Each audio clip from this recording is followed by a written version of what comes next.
Hi hello నమస్తే అండి. నేను మీ Jyotsna. Welcome to my channel housewife kitchen creatives easy recipes అండి. ఈరోజు కూడా ఈజీ కమ్మని రెసిపీతో మేము ముందుకు వచ్చాను.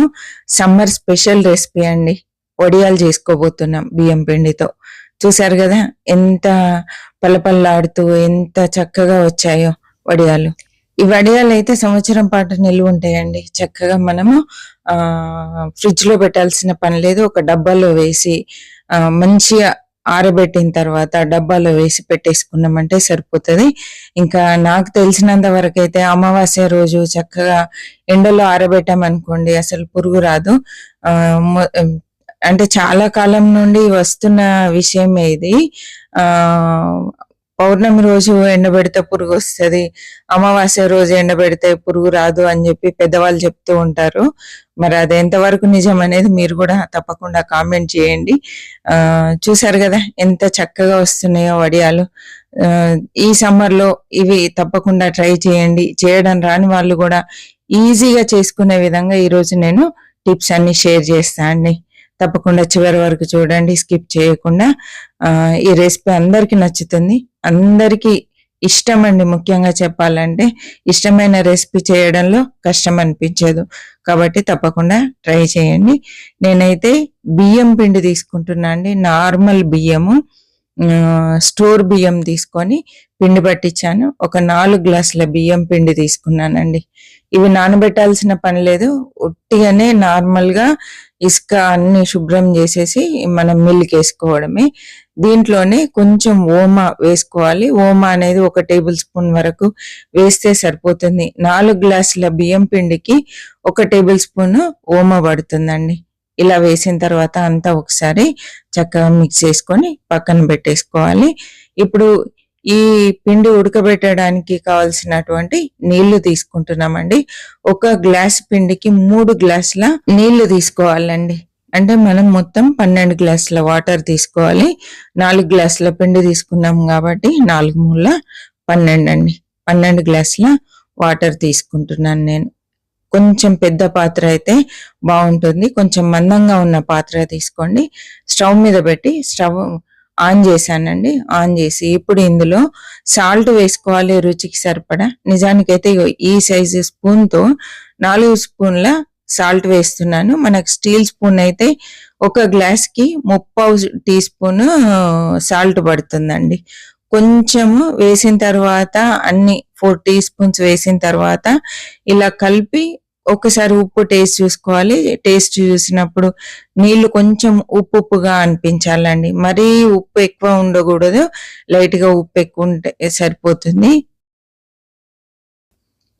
ఇందులో 4 గుప్పిళ్ళ అంటే 4 టేబుల్ స్పూన్ల నువ్వులు వేసుకోవాలి. 1 గ్లాస్ కి 1 టేబుల్ స్పూన్ సరిపోతుంది. కొలత అంటూ ఏం లేదండి. నువ్వులకి మనం ఎన్నైనా నువ్వులు వేసుకోవచ్చు. ఇలా మూత పెట్టి ఎసరు వచ్చేంత వరకు మరిగించుకోవాలి. మంచిగా ఎసరు రావాలండి. ఎసరు వచ్చిన తర్వాత స్టవ్ తగ్గించుకొని ఇప్పుడు మనం కలిపి పెట్టుకున్న పిండి ఇందులో వేసేయాలి. లేదు అంటే మీరు స్టవ్ పూర్తిగా ఆఫ్ చేసి గిన్నె పక్కన పెట్టి అంతా కలిపిన తర్వాత అయినా స్టవ్ పైన పెట్టుకోవచ్చండి. నాకైతే అలవాటు కాబట్టి ఇలా కలుపుతున్నాను స్టవ్ పైనే. మీకు ఇబ్బందిగా అనిపిస్తే కింద స్టవ్ కింద పక్కన పెట్టేసి చక్కగా అంతా ఈ పిండి వేసి కలిపేసుకోండి. ఇలా రుద్దినట్టుగా కలపాలండి. నీళ్లు పోసి పిండి కలిపి ఎసర్లో వేస్తారు, అవి సన్నగా వస్తాయండి వడియాలు. అందుకే ఈ విధంగా పిండి వేసి కలిపి నేను చేస్తాను. కొంచెం ఇట్లా గడ్డలుగా అనిపించినా కూడా ఉడికేసరికి నార్మల్ అయిపోతుందండి. కాబట్టి కంగారు పడాల్సింది ఏం లేదు. ఇలా అంతా కలిపేసి స్టవ్ సిమ్ లో పెట్టి మూత పెట్టి కాసేపు ఉడికించాలి. ఉడికిన తర్వాత ఇలా కలర్ మారుతుందండి. పిండి కొంచెం ఇలా ట్రాన్స్పరెంట్ కలర్ లోకి మారుతుంది. చూడండి, మళ్ళీ మధ్యలో కలుపుతూ ఉండాలండి.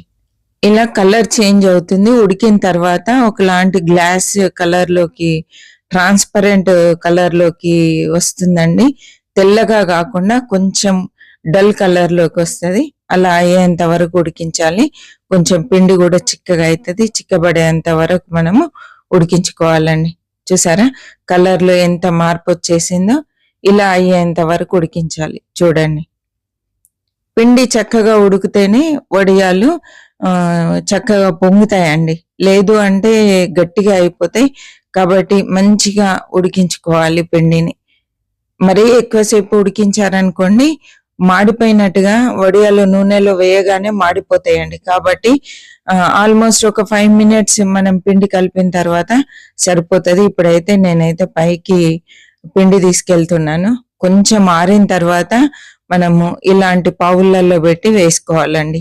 స్టార్ బిళ్ళలు ఉంటాయి కదండి, ఇలా స్టార్ బిళ్ళ తీసుకొని మురుకుల పావులో వేసి మనం పిండి వడియాలు ఒత్తుకోవాలండి. నేనైతే మిద్దె పైన పెట్టట్లేదు, ఈడ మధ్యలో ల్యాండింగ్ ప్లేస్ ఉంటది కదండి, అక్కడే పెడుతున్నాను. ఎందుకంటే పైన మాకు మిద్దె తోటి ఉంది, ప్లేస్ ఉండదండి పైన. దాదాపు ఆల్మోస్ట్ గార్డెన్ మొత్తం నిండిపోయింది. గార్డెనింగ్ ఎవరన్నా ఇంట్రెస్ట్ ఉంటే ఆ ఛానల్ కూడా ఒకసారి చూడండి, డిస్క్రిప్షన్ లో లింక్ ఉంది. మనం పిండి ఒత్తుకునేటప్పుడు ఇలా స్పూన్ తో తీసి పావుల్లో పెట్టాలి. పిండి పెట్టే ముందు చక్కగా పావులకి నీళ్లు రాయాలండి, అప్పుడే కొంచెం ఈజీగా మనం ఉతుకోవడానికి వస్తుంది. కాబట్టి ఇది మాత్రం గమనించాలి. పిండి పెట్టే ముందు కూడా స్పూన్ తో కొంచెం ఇట్లా రుద్దినట్టుగా అని మెత్తగా చేస్తూ పెట్టాలి.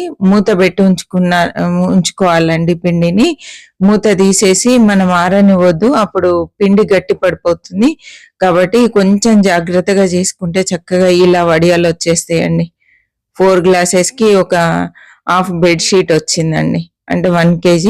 ఈవినింగ్ కి ఇలా చక్కగా ఎండిపోయాయి చూడండి. కొంచెం తడి ఉంది, ఇలా తీయడానికి కొంచెం ఇబ్బంది అవుతుంది చూడండి. ప్రతి ఒక్కటి తీయాలంటే ఇబ్బంది.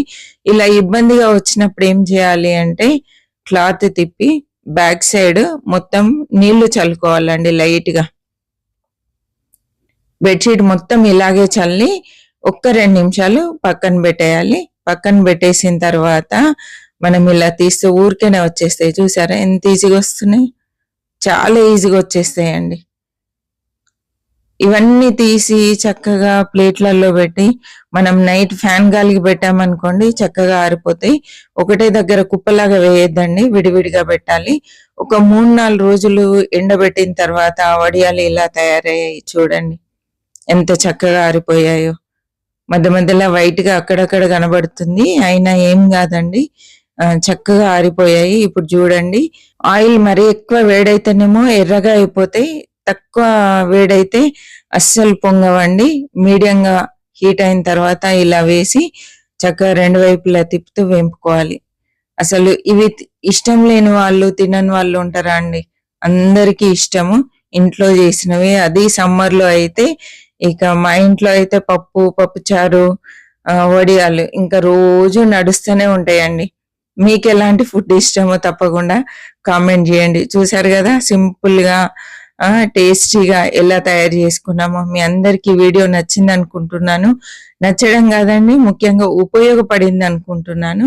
మీకు ఉపయోగపడినట్లయితే తప్పకుండా కామెంట్ చేయండి. చూడండి ఎంత క్రిస్పీగా, ఎంత సూపర్ గా వచ్చాయో. ఇవి చూస్తేనే నోరూరుతుంది, అంత సూపర్ గా వచ్చాయి. తప్పకుండా ట్రై చేయండి. చాలా సింపుల్ అండి, ఓపిక కావాలి అంతే.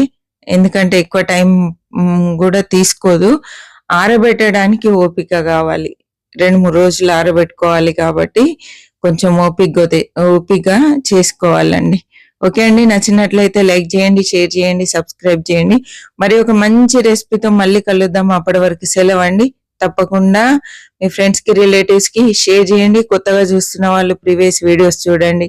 నచ్చితే బాగున్నాయి అనిపిస్తే తప్పకుండా సబ్స్క్రైబ్ చేసి కామెంట్ చేయండి. ఓకే అండి, బాయ్ అండి, హ్యాపీ కుకింగ్ అండి.